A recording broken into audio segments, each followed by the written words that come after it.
All right, guys, welcome to another episode of Vehicles and Videos. This week, Brinton, what are we talking about this week? Oh, all right. So this one's one that I actually was like, do I have enough time in my day to buy one so we could do a video of it in the driveway? But I did not. So the there's three models for this car. I'm gonna call it the BRZ. Okay, Um, because I'm going to call it the GT86, just for the record. all right, all right. So I went BRZ because it was the most affordable, best option, most likely, if of the three I would buy. But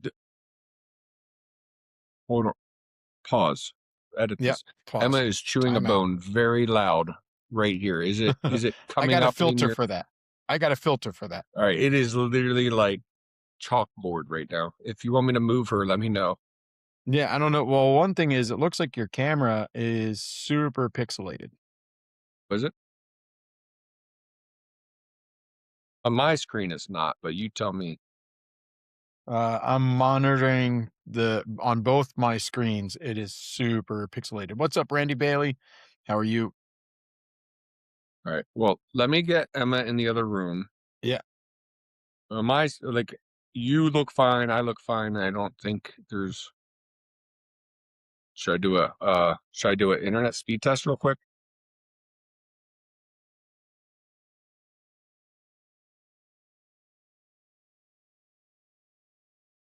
Randy, how are you? Yeah.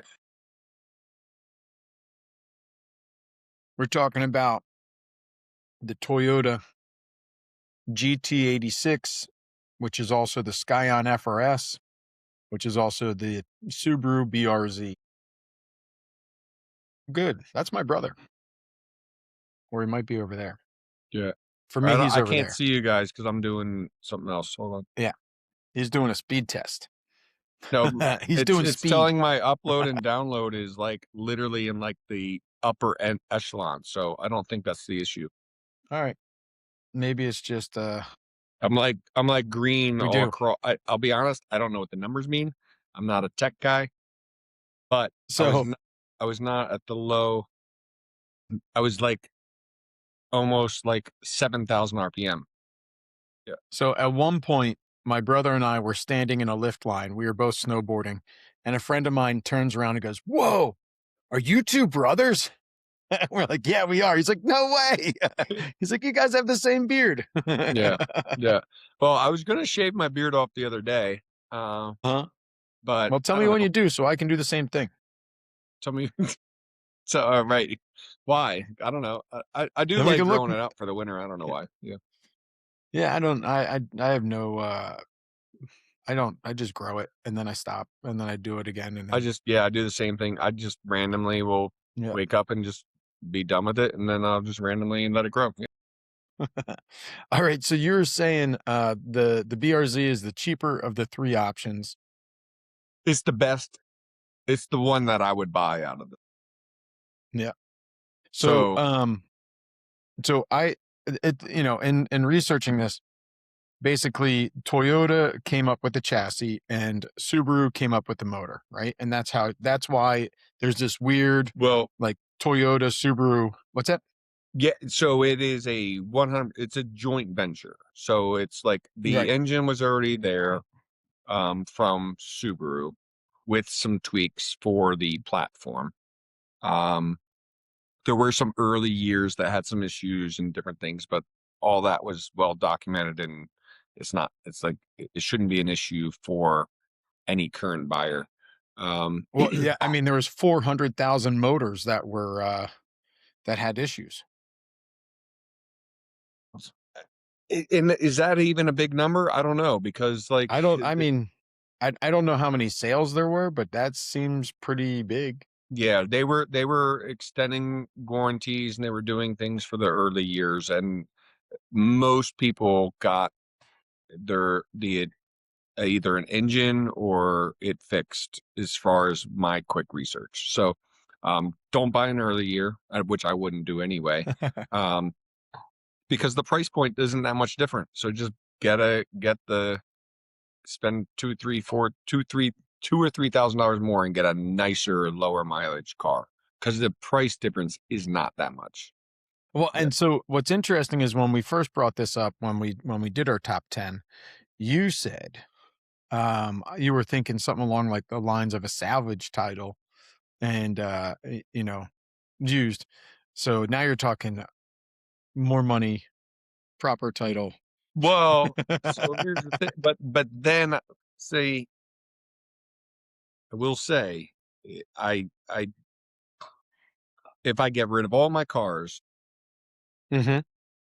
I would daily a BRZ platform vehicle because I do live in an area where I can take back roads to work. And I've discussed this in other podcasts. So like, I can Yeah. say, all right, I have some property 20 minutes away. I can take the windy roads to get to the property and then get on the four-wheelers. And like I can use a BRZ to what it's meant for, weekends and my daily and for fun. So a BRZ, if you don't have a family with kids that are in it every single day, you could utilize enough to make it worthwhile. And it is way cheaper than a Corvette. It is way cheaper than a BMW to maintain. It is, doesn't have the drift tax. It is Yeah. a newer, nicer, reliable vehicle. So it in my mind, it fits a lot of the things that like I wouldn't be embarrassed pulling up to it, but like driving it and pulling it up next to my like next door neighbors to like have a dinner or whatever. It's like a fine car. I think it's a fine car. It's not a fine car. It's fine. It's a car.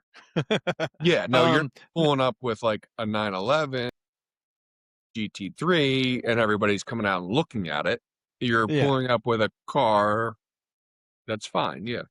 Yeah, I think you're right. It's enjoyable to drive and there's probably moments where it might let you down as far as power or whatever else, but more Yeah. often than not, it's probably making you smile. Um, the interesting thing about this, um, I was just thinking about our list, right? And where we have it on our list, and I think it's about accurate, right where it is. Kind of like you're saying, this is something that I would drive, but and I think it is better than a Corvette as far as like being able to fit in it, being able and modify it and stuff like Yeah. that. So I'll repeat myself again. I own an auto repair shop. Right Yeah. now, I have several BMWs and Audis with weird, not normal problems. Huh? And I'm good at that. I do not want a BMW or Audi right now. I am so tired of that bullshit. So a Toyota Subaru platform vehicle right now is the most appealing. Like the timing of this is impeccable. The week I've Right. had with European cars, I do not want to, I will never, I'm not going to an Audi dealer. I'm not going to a BMW dealer. I will 100% go to a Subaru dealer. My Subaru customers are awesome. So Right. looking at that, based on my past week, uh, yeah, sign me up. The timing is impeccable. Yes, pulling up in a M3, M5, or an RS4, yes, much nicer. But you know, dealing with the day in day out, I would be okay with the underpowered, skinny tired, basic platform of this for sure. Right. And I mean, I think the so fun factor's there. I have driven one, not spiritedly, just normal, and they are good cars. Yeah. likewise, I've driven one. I did enjoy. I enjoyed driving it. I mean, it was mostly highway that I drove it, and I drove it for like I don't know, 200 miles or whatever. But it wasn't bad. So, you mentioned the skinny tires. I think the Toyota version specifically comes with the same wheels as the as the Toyota You Prius. did send me some info on that, and I thought Yeah, I didn't fact check that, but but whatever. It's probably likewise, I accurate. didn't either. But at the same time, you're probably getting a 9-inch wide rear wheel for it anyway, right? Like, um, so it it kind of doesn't really matter what the factory wheels are because you're going aftermarket at some point. And ultimately, So so like the reason why it appeals to me is because they didn't make an insane amount of them, but they made enough of them that you can pick the color you want, you can pick the options you want used within a reasonable distance from you for a reasonable price. And that's what I like. You know what I mean? If you and sometimes that does matter because the cars that we've already went through, sometimes you don't get as many options. And this car, you start to get more options. yeah, so likewise, I was thinking about this, and I'm like, all right, now where does it stack up against the CTS? We just talked about the CTS. Does it stay where it is on the list? And I kind of liked the CTS maybe a little bit better just for room. But like you said, Agree with that. Yeah. still not easy to find, still not easy to source extra parts and stuff like that. Like this is so much easier. Um, and it is a four-seater car basically. It's not a four-door, it's a two-door, Right. but at least it has the four seats. So like for me with my little kids, I could still put them in the back if I needed to. Right. Yeah.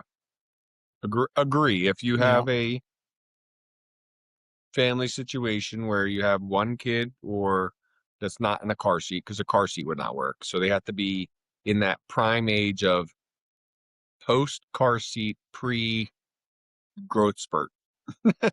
They have to be in that like so if you have a what I don't know the laws a in every state. tweenager. They have to be what 8 and 80 or whatever. Like that's New Jersey. I don't know Yeah, PA. I think it's 770. Whatever. If you have someone in that age group buy this car and it beat the hell out of them for 2 years and sell it, yeah, because your kid won't fit in it when they're out after 10 or 11. They're done. right. Uh,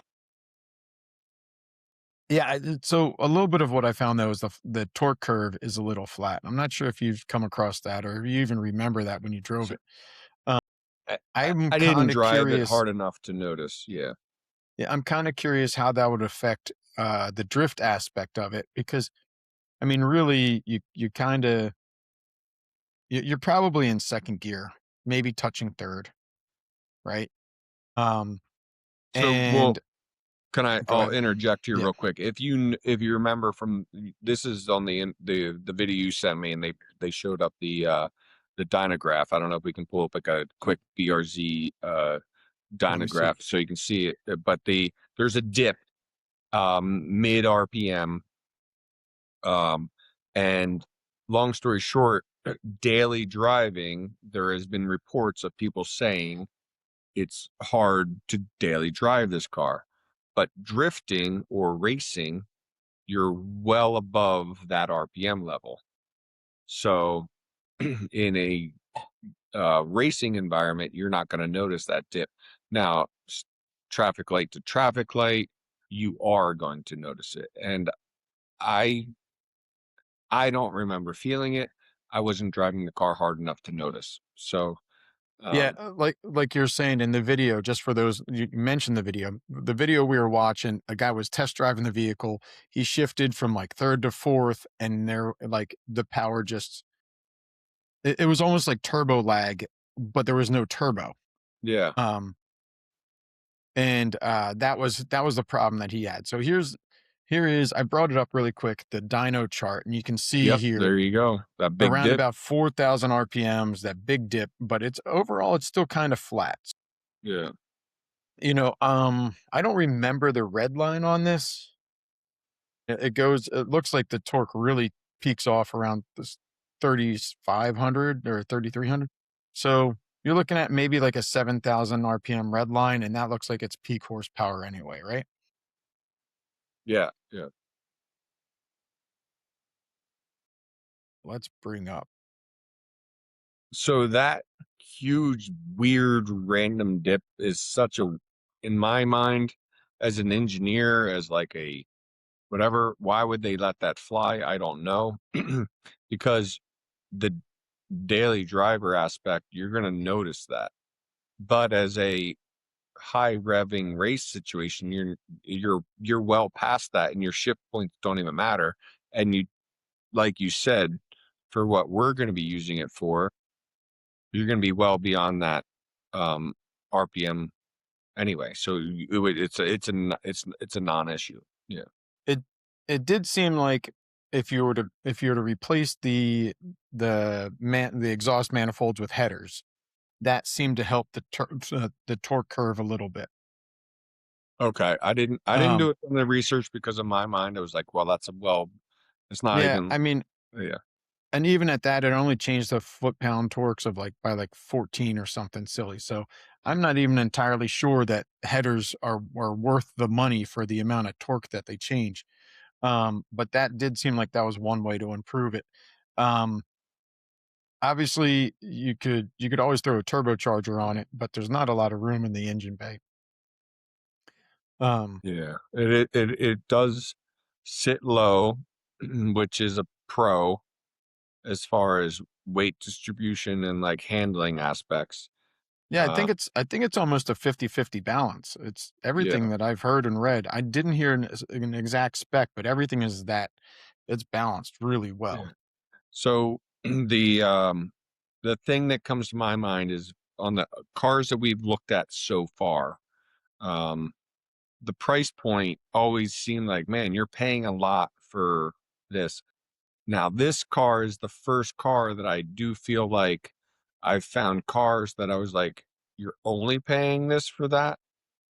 Well, how do you feel about that? Yeah, no, I agree.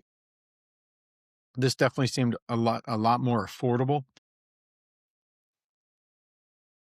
No, it's not stuff like horsepower's low, torque's low. Like Yeah. it's a basic Well, so actually entry this is level the car. lightest. So if you look at horsepower to weight ratio, right? This is the lightest car that we've talked about so far. The weight is roughly 3,000 pounds. Um as low as like I think it's hold on one second. I have it written down.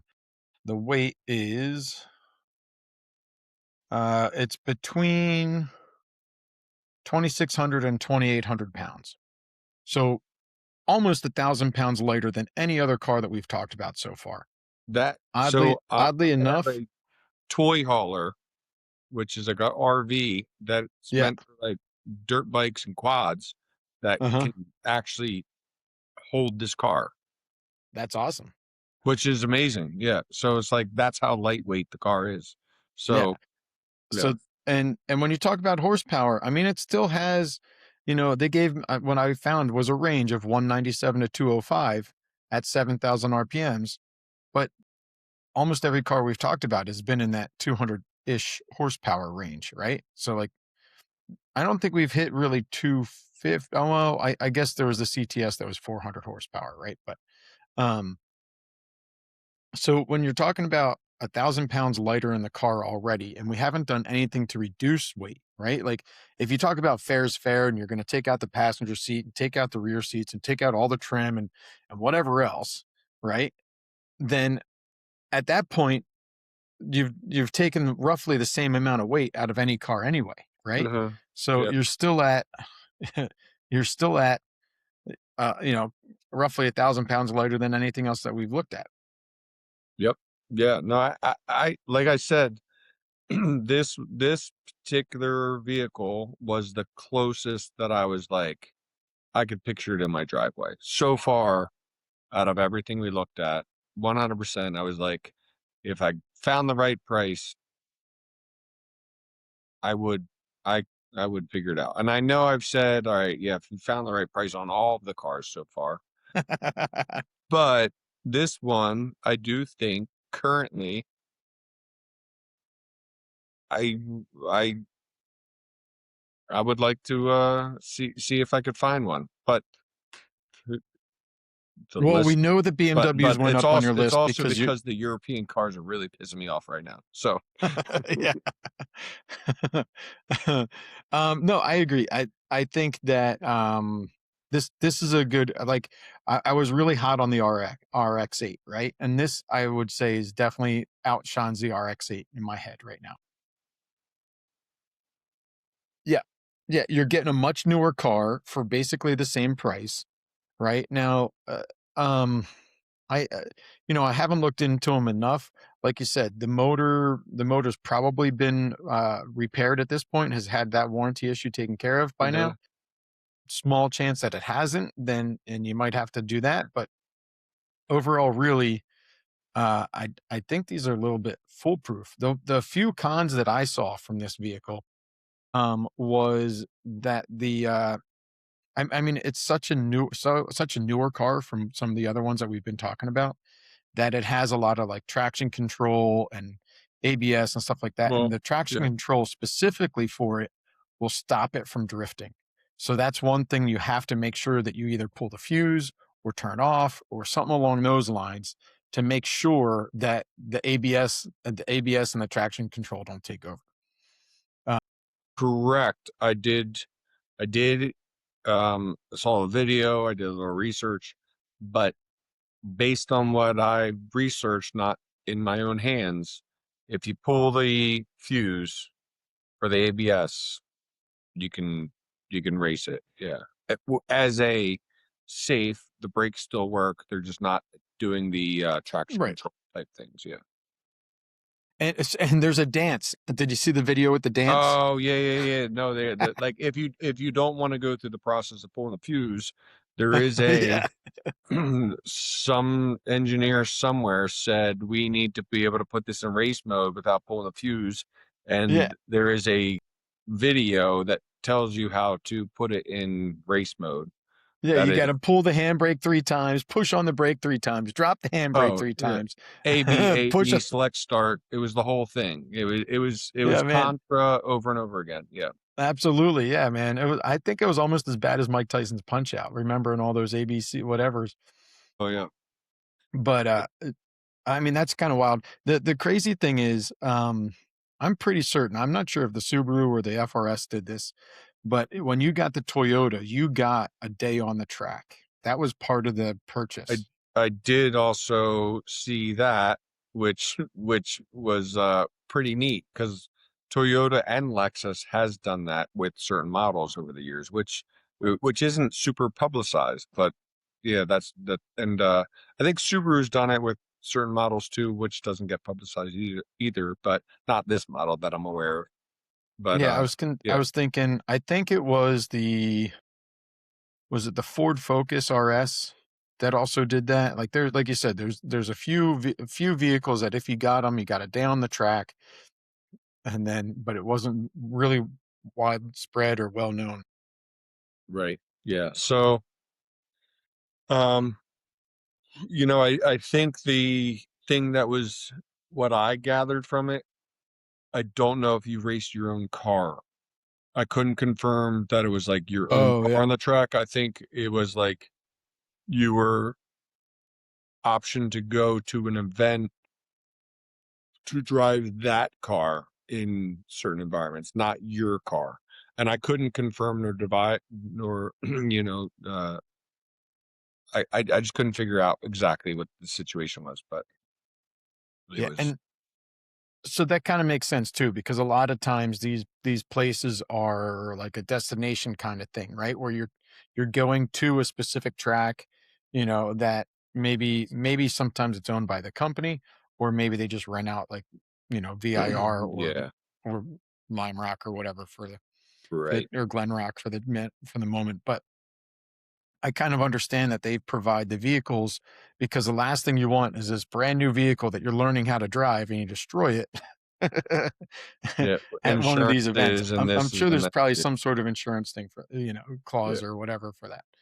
Um, uh, All right, so so I'm going to that's ask you before you ask me. sure.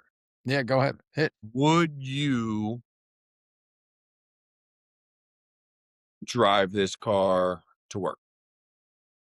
Mm, Yeah. I mean, so, my drive to work is not as fun as your drive to work. So, Right. Yes. um, I mean, w would I drive it in general? Would I, like, take it for a weekend cruise? Absolutely, and I think that's a fair comparison to you driving it to work. For me, driving it on the highway and all that stuff, I mean, I don't know. I think everything that you're gonna wanna do to add that little bit of power is gonna make it really drony and annoying on the highway. Well, yeah, yeah. No, I would not do any of that. Yeah, yeah. All So, right. Would you um have it as a spare vehicle to race only? yeah, I mean, absolutely, and I was just kinda like, I was looking ahead at our list, right?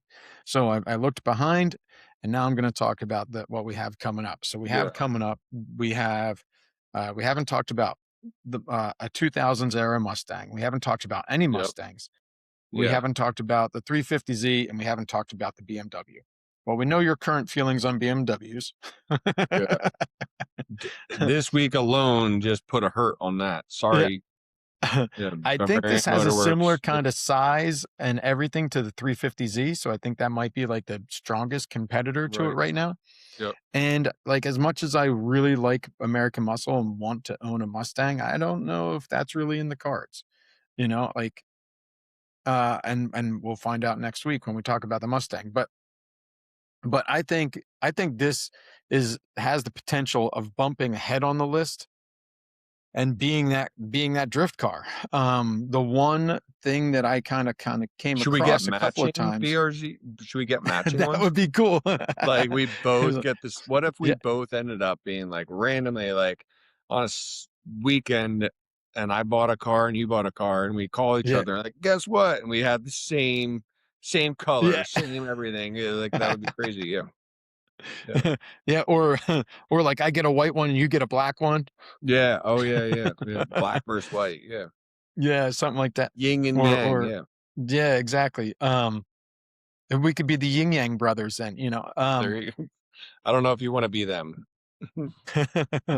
But, I definitely see this moving higher and higher up on the list. Again, the one thing I was starting to say is one thing I kinda came across was it's very much uh, considered more of a beginner's drift car because it does have limits to what you can do with the platform without, like, really spending a lot of money in the engine bay, creating custom motor mounts and custom fitting, like, a larger motor or different motor, like a LS swap or like a K24 or something like that, right? Um, so and if you're doing something like that, you're probably finding a more solid platform in the first place anyway. But then I also thought, like, what do we want to get out of this? I mean, we're looking for like a weekend cruiser, like something to have fun with on the racetrack on a Saturday or a Sunday. And, you know, I mean, I think both of us overall like the idea of a Miata, but we don't like that it's a convertible, and I think this is that Miata, right? This has a little bit more Most horsepower than really, it. yeah. It has a solid roof, which we like. There's a little bit more internal cabin space, for us torso kids. Mhm. And, and I think this is a really good contender, like, I don't think this is something that I need to, like, covet in my garage. I think this is something that I can leave outside and not worry as much about it, and just I think this is something that I could definitely drive and enjoy. The other thing too is you're probably getting a much newer car if you were to buy this. I mean, Well, the oldest one is like 2012 anyway, right? right, right. So even still, maybe you're not getting a 21 for the price that we're hoping to spend, but you're probably getting a much newer car overall. The other thing too is the seats. The seats, I don't think they need to be replaced right away. You know, the seats are kinda like bucket seats, so that's something that we don't really have to go through that quickly. I feel like you're probably doing suspension and wheels, and you're probably set for a good amount of time. I How I about yourself? I agree with everything you're saying. I think if I were to buy this car, I found several of them out there in the price point that I was comfortable with, that I would buy it just sheerly to enjoy. And I would drive it to work. I would SCCA it. I would do, of course, the drifting. I would do other things with it. And I would also, you know what I mean? Like I would feel like the price point, you're not going to lose a ton of money over a couple of thousand miles a year or over a couple of years. You know what I mean? Like they're a brand that hold their value. If you bought the right one for 10, 15, 20,000, you're not losing an insane amount of money over the course of years of enjoyment. So yes, the initial purchase price, but the what you lose over your 3 or 4 year ownership is minimal. Yeah. Yeah. And potentially you could maybe even find one that has been drifted a little bit and has some mods, and you know Yeah. is some that, like, they're looking to move on, so they're just passing on the Yeah. buck. Yeah. Yeah. Um, so But they're you never know, going to advertise them that way. They're going to sell them for way too much. true. Yeah. Yeah. Um, I don't know. I mean, I think this is a great contender. I think we've kind of hit a lot about this car. I think we like this. I think this moves up. Yeah. This moves up the list. So so just to get into it, I don't, you're the more tech savvy person. Like the interior, it is still driver focused, which is Uh-huh. important because like when you're buying a car like this, you want to feel like you're in a driver's car. Um, the steering, does have good response and everything. It's not like, um, some of these more, um, a lot of people, talk about the way more modern sport cars don't feel as connected to the road as some of the more basic ones, which is actually somewhat true. Like some of these newer cars have so many high tech things that are amazing for 0 to 60 times. They're amazing for track times, but they're not what people of your and I age want to feel when we're on the track. Just because you set a lap record doesn't necessarily mean you feel connected to the road. And the auto manufacturers are recognizing the difference, because feeling connected to the road on a basic car like this can be more fun in certain aspects than being in a supercar that does everything for you. And I'm not trying to I'm not trying Yeah. to say I wouldn't take a supercar, but I'm trying to say sometimes the fun aspect is there with a basic car like this, and I think they did a good job with this. Yeah, I think this is definitely a platform that we agree with. Almost, it doesn't matter who's saying it, me or you. I think it just rings true for both sides. Um, again, the short little the time that I drove it, it was fun. It was enjoyable. It was, I think it did have an exhaust. It wasn't screaming too loud or anything like that. Many times with the four cylinder, it's like just screaming when you're doing like 65, somewhere Oh, between 65 and 80, right? well, the flat four does have a different sound than the like Honda inline four. Uh, so even with an exhaust on a flat four, it has more of like that blah sound than like that tinny sound. So Right. that's true. That's a thing too. Um, yeah, I mean, I think we'll have to see what we come across when the time comes. When we finish this list and when we're in purchase time. What was the high and what was the low of the numbers you were finding? You said the Subarus were definitely cheaper than the Toyotas? Oh yeah, Toyotas. I did at one point look at production numbers and all that stuff.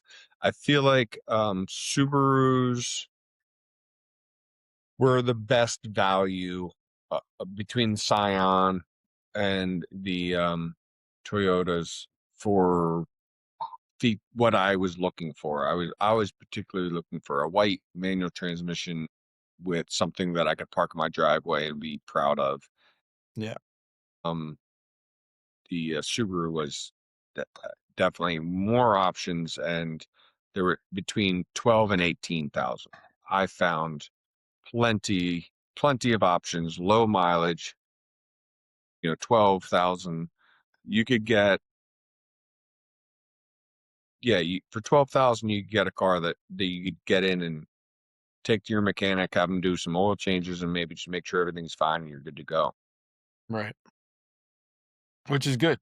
Like then it's Well, because like, if you compare it to the previous cars we looked at, all things considered, everything else was much older, more finicky, yeah. or, or quite a bit more expensive. So, Right. And then there's the expense too of like, I think this is why a lot of people don't like, talk about the E36 instead of the E30, right? I think the E30 is just that little bit older.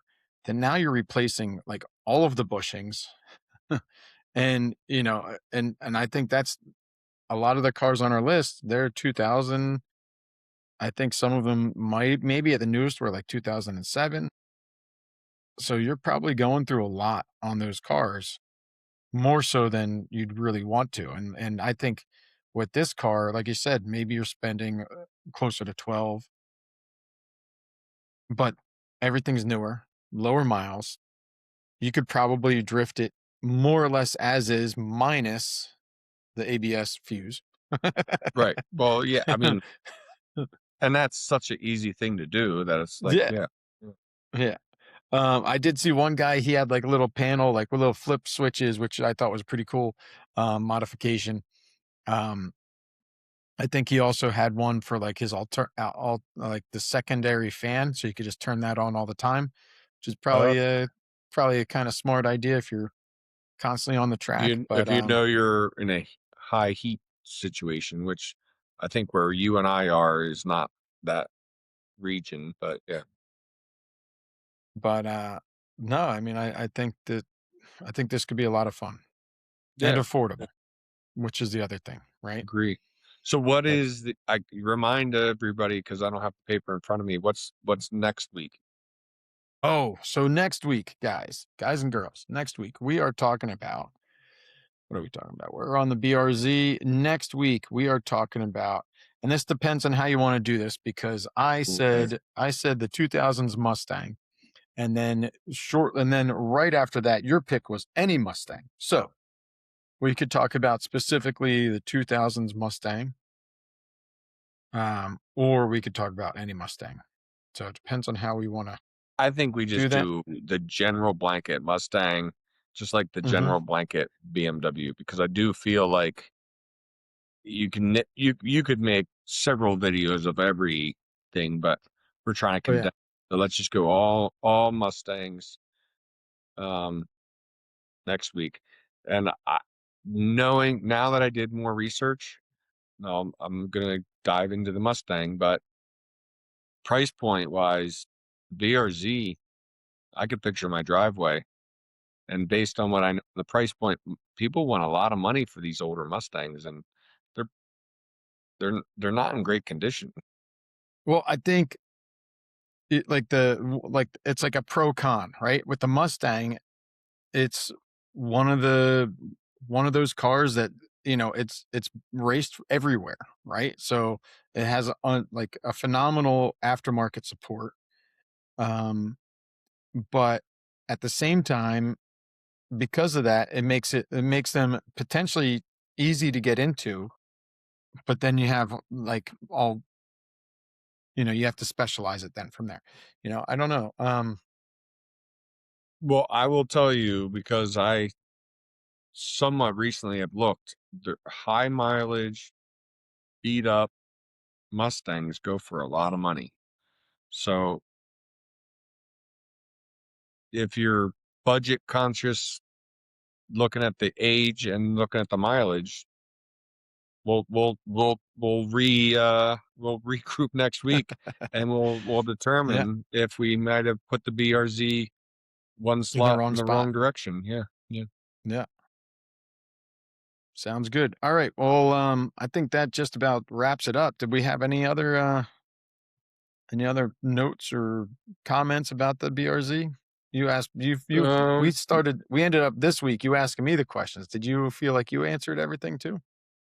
yeah. I mean, like, I'm 100%. I'm going white manual transmission. I'm going Subaru. Um, base model. That's where I'm going with it. And I could say I would buy one with the expectations of you buy a 2016 through 18, Mm-hmm. lower mileage, you keep it for a couple of years, and you sell it down the road, and you barely lose any money on it, and you don't do any work to it other than brakes and tires. So Yeah. that aspect Wheels. alone of it is a win for me. Yeah. Right. I like that. All right. Cool. Well, I think that just about wraps it up for this week on vehicles and videos. Next week, we'll talk about the Ford Mustang, all of them, every single one. Every gen, because I mean, like, a 67 Mustang, like, Ken Block twin Yeah. turbo with the Coyote engine in it, you know, RIP. No one will ever beat that. Yeah. All right. Cool. Well, thank you guys for tuning in. Thank you, Brenton, for stopping by. All right. Until next week, this is Brandon. Brinton.